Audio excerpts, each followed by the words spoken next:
এটা পরবর্তী যেটা দেখাবো। আচ্ছা স্যার বোঝার চেষ্টা করেন, এটা তো আমরা স্টোরেজ খুলছি, এর আগে আমরা দুইটা সিপিইউ খুলছিলাম নাকি? তাহলে এটা আমরা ঠিক করবো কিভাবে দেখি, এই জন্য আমরা চাপাই 64 বক্সে ঢোকাবো।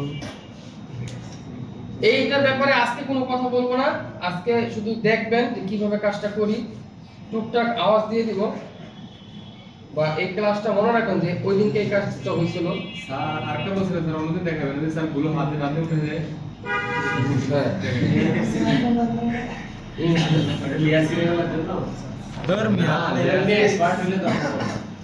যদি একটা ট্রিক্স তুমি শিখো তো ট্রাই করবা, দেখলে তো নষ্ট হইব।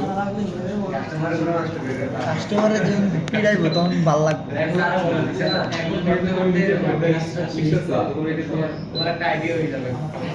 প্রিন্স নরম হয়ে যাবে। আন্ডারস্ট্যান্ড? কলম দাও, যেটা বেশি মানা করে ওটা বেশি কলম দাও। আচ্ছা কিন্তু রেগুলার কাজে তো না একটা আমার একটা ফোন দরকার, কেউ বেসবেন নি? বেস লিখবেন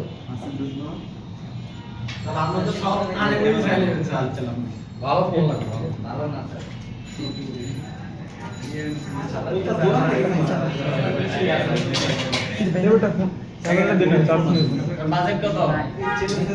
ওইটা লাগানো ওইটা লাগানো আছে। আমি তো জানতাম S23 আছে 19-20 মিনিট।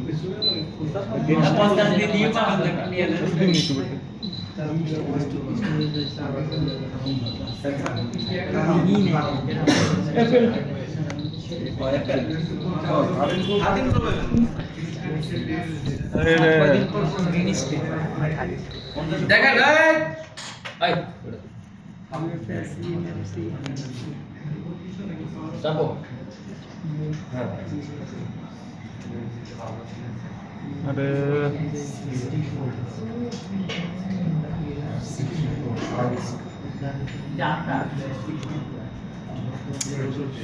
আচ্ছা এটা হচ্ছে স্টোরেজ আইসি, এটা হচ্ছে ইএমসি আমরা কানেক্ট করলাম।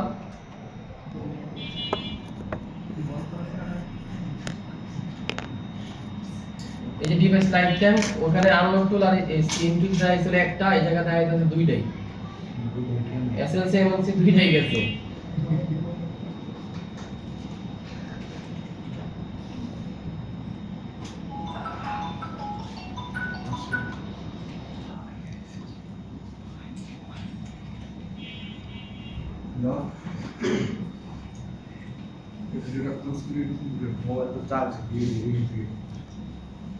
হ্যাঁ এটা দেখা দিন।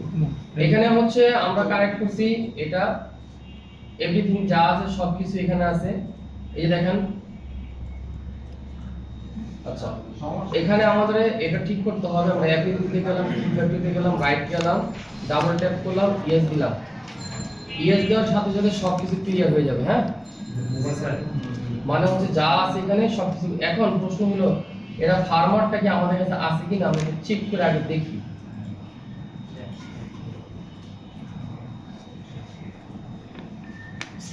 মানে আমাদের ফার্মারটা নামানো কিনা।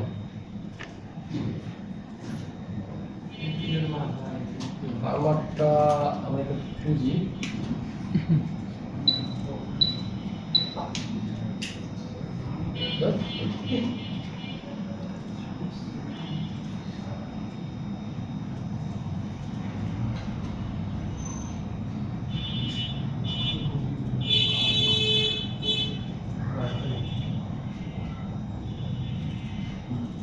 ফার্মার আমার কাছে আছে, ফাইল নাম্বার আছে, সেটা নিচে রাখলাম।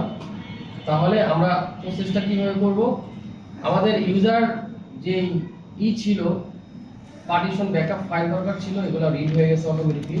আমরা জাস্ট এখান থেকে ইউজার এরিয়া আমরা 1 জিবি নিয়ে নিলাম।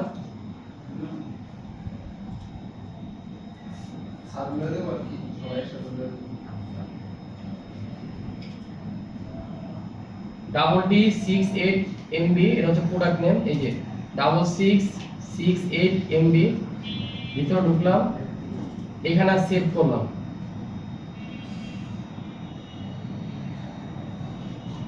এটা হচ্ছে MBPS, 36 এমবি করে রিড করতেছে।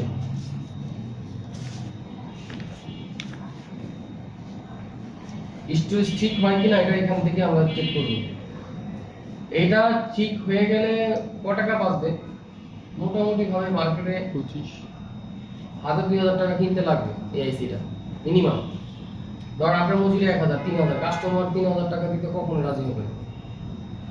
সর্বোচ্চ গেলে 2000 টাকা রাজি হবে, সর্বোচ্চ গেলে। এবার হচ্ছে আমরা FFU তে গিয়ে ফুল ফ্যাক্টরি দিয়ে রাইট করলাম, ওপেন, ইয়েস ইয়েস। এবার দেখি ইরেজ হচ্ছে।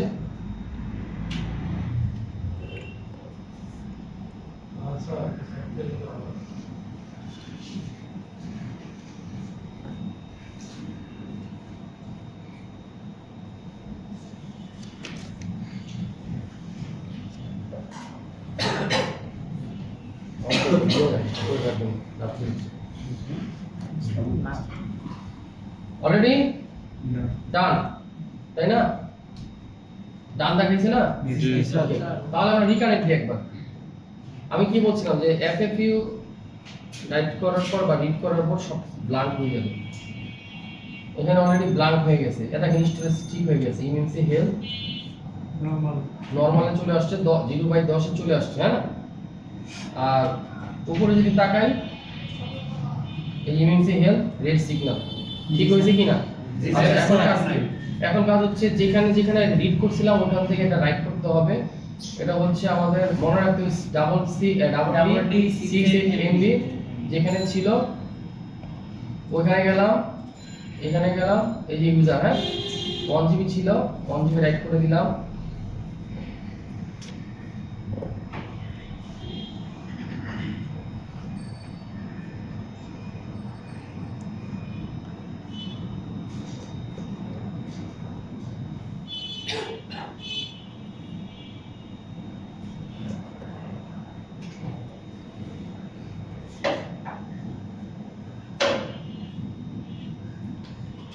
এরপর হচ্ছে বুট এ, সিকিউরিটি অটোমেটিক রিড হবে।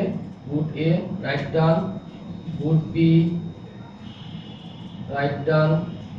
এরপরে হচ্ছে PSTCT 41 সেকেন্ড 19 চাই, হ্যাঁ রাইট ডান। পার্টিশনে গেলাম, এখানে দেখেন ডিভাইস নট বুট ইনেবল, আর এখানে কোনো লিস্ট নাই। একবার রিকানেক্ট দিব, এটাকে পার্টিশন টেবিল বলা হয়। অলরেডি বুট ইনেবল হয়ে গেছে। এখানে যা আমি তালা চিহ্ন চাবিগুলো দেখতেছি না, এগুলো সবই হচ্ছে সিকিউরিটি ফাইলের অংশ। তাহলে এখানে আমরা ডাবল ট্যাপ করলাম, আগের মতো র প্রোগ্রাম 0 দিলাম, ইয়েস, এই যে ফাইল লোড নিয়ে নিছে সবগুলো, ঠিক আছে। আমার সিকিউরিটি ফাইল বাকি ছিল রাইট করা, আমি এখান থেকে রাইট করে দিলাম। এক নাম্বার হচ্ছে ডাম ফাইলের কথা বলছিলাম, ডাম ফাইল রিড করছি, ডাম ফাইল রাইট করছি। দুই নাম্বার সিকিউরিটি ফাইলের কথা বলছি, সিকিউরিটি রিড করছি, সিকিউরিটি রাইট করা শেষ অলরেডি। এখন চাইলে আপনি এখান থেকে ফ্ল্যাশ ফাইল মারতে পারেন, এখন চাইলে আপনি সরাসরি বোর্ডের আগে আপনি ফ্ল্যাশ ফাইল মারতে পারেন, এটা আপনার ইচ্ছা। এখানে একবার হচ্ছে আপনার MBR মাস্টার কোড পার্টিশন দিয়ে দিব, যাতে কোনো এরর থাকলে ও ঠিক করে নিব অটোমেটিক। এরপর রিকানেক্ট, এটা ফুল ভিডিও হচ্ছে, টেনশন নাই, আপনাদের কাছে হচ্ছে, পিসি তো হচ্ছে। দেখেন এখানে আবিজাবি অনেক কিছু আগে আসছিল, এখন আবিজাবি কিছু নাই। যেমন Redmi 9 লেখা ছিল, আইমি নাম্বার লেখা ছিল, কারণ হচ্ছে কি 1 GB দিছে, 1 GB ফুল ফ্ল্যাশ ফাইল না, ঠিক আছে। আর বাদ বাকি কাজটা আমরা ডাইরেক্টলি আনলক টুলতে ইউএসবি তে করব। এখন লাগাই দেখবো যে এটা ফোনটা লগো আসে কি না। তাহলে আমরা এখানে আইসিটা রিভলভ করি, ক্যামেরাটা হ্যাঁ দিব।